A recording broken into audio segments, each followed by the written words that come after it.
This is Jeff with Sewer Tech Northwest again here at 323 Southeast Cowell Street here in McMinnville. My tablet just ran out of memory there, so making a second video coming back. So right now I'm just waiting for the line to fully drain here so we can get just a better look at the full dimensions of the belly. The length of it's not really going to change by much. It's the depth of the water that we're going to take a look at, but this thing stretched over a pretty fair distance of pipe. And where I just located there right before the vertical dive into the main, we were out in the middle of the road at about 5 feet deep. So just based on that alone and seeing where this line leaves the house, there is not a lot of depth to play with here, unfortunately, between here and this vertical drop. So, and I kind of say that to preempt, you know, sometimes when it comes to fixing a belly like this, you've got to chase the grade out. And sometimes it requires reconfiguring things a little bit. Sometimes it's just due to good old-fashioned settling. Things weren't compacted properly. In other cases, in order to fix, you know, let's say you've got a 20-foot belly, sometimes you can't just fix that exact dimension of the belly. You've got to chase the line out a little further to earn some grade back, like where this vertical dive is in front of us. So repair guys will be the ones that figure out how to accomplish that. The other thing to take note of too, depending on where the belly starts and stops, like right now we are in city responsibility out in the middle of the roadway. If a belly spans from homeowner territory or homeowner responsibility continuously into city responsibility, it becomes, you know, potentially a two-part deal where the city has to be involved in correcting the belly.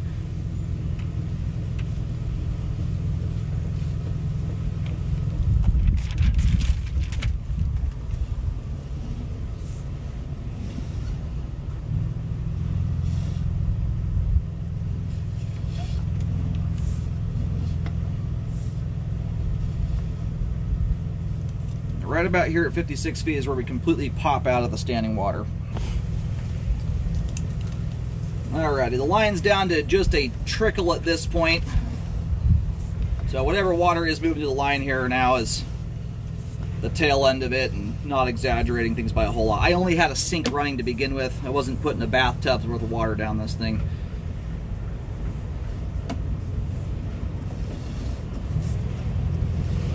And I did put an X marking down there in the middle of the road. I'm using green paint. I was getting the depth there at about 5 foot 4 inches deep.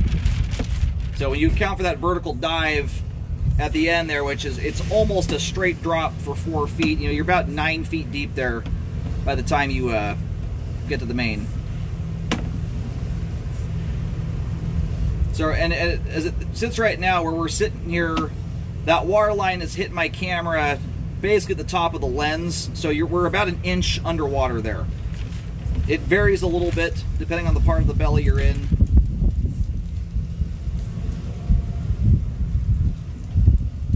And we get a break in the belly, and then we go right back into it again.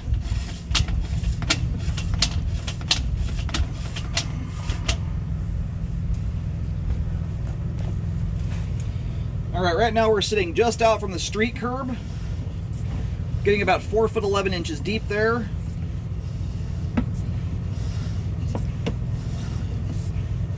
The belly kind of tails off there almost completely, then we go right back into another one. So you've got one continuous belly here for a decent length of the line.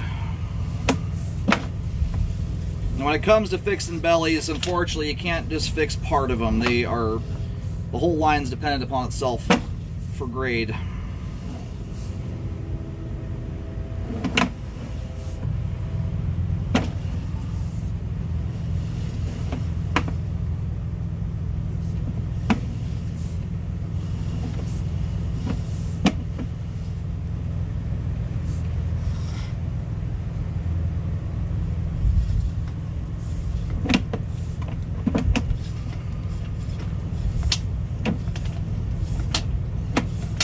And this is a lengthy one. It runs the majority of the sewer line, unfortunately. So it starts here at about 19 feet. This is about 19 feet here is where it starts. Alrighty. And I'll try and, when I pull the camera out here, I'll try and show where this thing starts. And about 6 feet deep here is what I get at the start of the belly. And part of the reason for that depth change like it is the yard is built up higher than the road.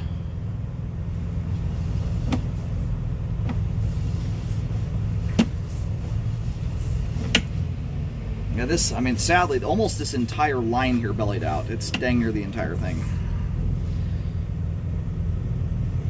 It's almost one continuous belly from 8 feet out to about 56 feet. All right, so this marking here, just so I'm not painting the heck out of the walkway, I put a very small dot down here.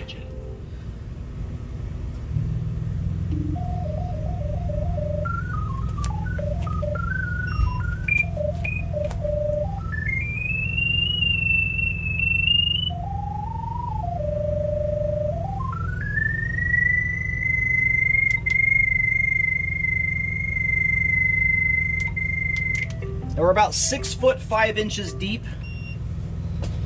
That's 6 foot 5 inches right where the belly begins.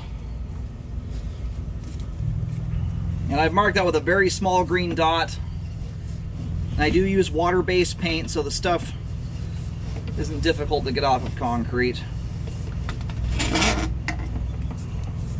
Anyway, because of the length of the belly, and it does get up to an inch of standing water, where my typical breaking point is for recommending repairs on bellies is once there's, this is where I start to consider things, is once there's a 5 foot length of pipe with at least an inch of water in it. That's static with no water running at all.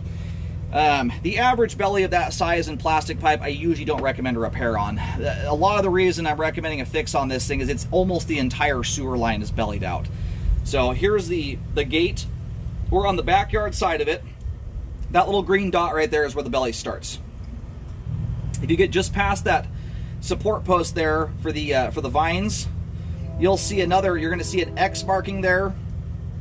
That's where the majority of the belly begins at from that point on, but you do have bellying back in here. And in order to fix this thing, because the grade is so tight, this is not one you're going to be able to do parts and pieces. It would require essentially almost the entire line be redone because of the length of it. And when you get standing water over that span of pipe like that, that's where you run into your potentials. Most bellies at this point in my career, I've done over 25,000 scopes in the last 15 years. The average belly out there doesn't concern me a whole lot. When you have that much standing water over almost the entire sewer line, that's where you can run into this scenarios of having blockages under more proper usage scenarios, where a lot of bellies really require a lot of doing on the homeowner side to get to the point of blocking. So that's not to say that the line is not functioning. It is functioning, but it is draining slower than it should as it relates to solids moving through the line. So almost everything from basically the foundation wall to the main lateral has to fight through some level of standing water to get out to the main lateral. So if repairs are not done for some reason, I would highly recommend, the line right now is not immensely built up with debris, but I would at least recommend jetting the line out to get any debris buildup out of it. And then I would do a rescope at 1 year. That's to get a baseline for how the line is handling your living habits. Every home lives different from one another. If a home goes from 2 adults to 2 adults and 4 kids like my house, you're going to see a very obvious change in debris buildup just because of the amount of volume going down the line. If the belly is not corrected, you again get it cleaned out, and then the big things is really mind what's going down the line. You want to basically treat it like a septic system. No grease, cooking oil, any fats in general. That's the stuff that's going to build up very easily in standing water. It builds up anywhere, but it tends to concentrate much more in areas of standing water.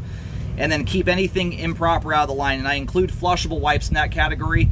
Wipes, flushable wipes, paper towels, feminine hygiene products, anything that does not disintegrate easily and readily, you want to avoid from going down the line, because there's not anything that goes down this line solids wise that's not going to stop somewhere up in the belly, and that's pretty typical for lines that drain off proper. It's fairly uncommon for solids to go from A to B in one toilet flush. It's usually a conjunction of water flow, whether it's a sink draining or showers draining, that actually conveys everything from A to B. Unless it's an incredibly short, very, very steep pitched line, that's usually the case. So you know, you're going to expect things to stop up somewhere. You want to make sure if they do stop up, they disintegrate as easily as possible. Anyway, recommend a repair there to correct that. That's from about the 8 foot mark to 56 foot mark. You're about 6 foot 4 inches deep at the start here, and by the time you hit the main lateral, you're at, or just before it anyway, you're at 5 foot 6 inches deep, and you're about 4 foot 10 inches just past the street curb. So it's one of those funkier ones where the line gets almost shallower up until the dive into the main, going from the house out. Usually it's kind of the opposite of that, but a lot of that is related to how the ground is built up. The line here, if you were to be able to plane the ground completely flat, I don't know that you have a lot of depth to play with until you get out to that main lateral where the line does that hard dive. So this is one of those that, if at all possible, it may require changing up how the line dives at the end to earn some grade back. After any repairs are completed, make sure a rescope is performed to check the work, and you want to do that when the trench is closed. What I always recommend doing is bury the line, get it ready to put concrete and asphalt back into place, but so there's a load on top of the line, check to make sure it looks good, and then do your concrete and permanent surfaces after that to make sure if you do have any settling problems, you can correct them before you concrete back over the top of them. Otherwise, I would get it cleaned and rescope on a regular basis just to keep an eye on things so you know how the line is handling habits. You know, and depending on your household, you may want to be doing maintenance cleanings on a regular basis to keep buildup down. It really depends on how you live.